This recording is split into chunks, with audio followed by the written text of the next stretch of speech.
Alas, poor Yorick. I knew him. Not really.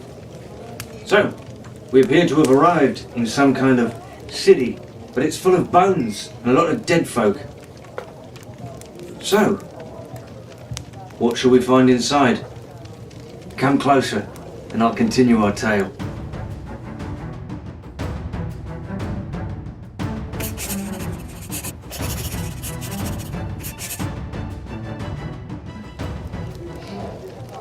Chapter 8 of The Coming Storm.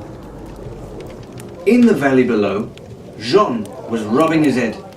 Otherwise, he didn't look too badly hurt. "I'm all right," he called up. Then he turned and saw where he was. A lonely wind blew, whistling and moaning through the ancient structures. It raised an eerie dust cloud over the empty streets, scattering bones as it went. "This place is accursed," Fitzwilliam said, grimly. "We should not tarry here." "No, wait, Jack!" Arabella cried. "A city, neat and well designed, like the Romans built. A pirate paradise," she said excitedly. "And look!" She pointed at what looked like a variation of an Aztec pyramid in the center of the city. Then, noticing a coin by her feet, she bent to pick it up. An S and a crude hieroglyph of an eye were carved onto its face. "This is the mark of Captain Stone-Eyed Sam. This is his island, Jack. This is the pirate kingdom we were looking for." Jack took in the scene and smiled. "You were looking for this place?" Jean asked from below. "We are looking for the Sword of Cortés," Jack explained. Jean and Tumon each muttered something in his own language. Constance hissed at nothing in particular. "But how is this possible?" Fitzwilliam asked. "The island we just happened to land on after the storm just happens to be the one we were looking for?" "Well, that's luck for you," Jack said with a smile, and began clambering down the wall. Tumon followed. "It's not luck. We're here because we were looking for it," Arabella said. "The sword, or the scabbard, clearly drew us here to this place." "Stuff and nonsense," Fitzwilliam reported. But he hurried down after them anyway. Jack tried to keep his and everyone else's spirits up as they explored the city, but it was difficult.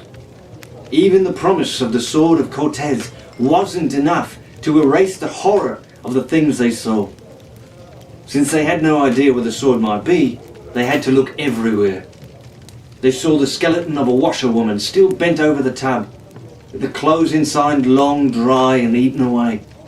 What was once a tavern, chillingly similar to the Faithful Bride, was populated with dead patrons, mugs of dusty, bony hands.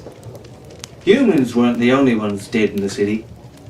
There were pens of cattle, a dog right in the heels of a cat, rows of delicate bird bones on the edges of houses. And behind it all, the wind groaned, blowing grit into Jack and his crew's eyes and teeth. What could have possibly happened here? Fitzwilliam wondered. Plague? A fire?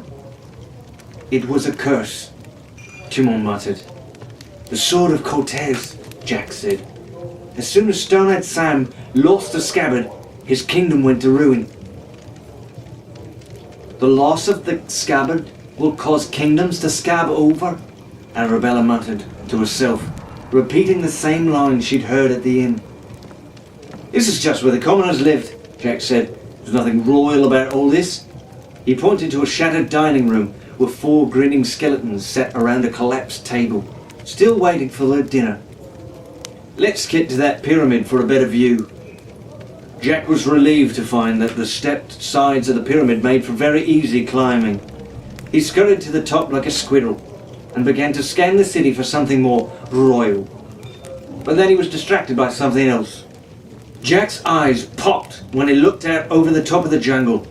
The storm on the horizon was now pitch black, like a vat of boiling tar in the sky, and it was heading directly for him. Spouts rose just offshore, whipping into the sky.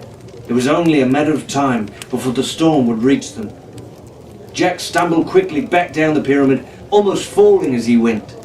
Storm! Coming! Huge! He panted, barely able to breathe. Like the one that nearly sank us all? Fitzwilliam asked. Huger, Jack said, waving his arms excitedly.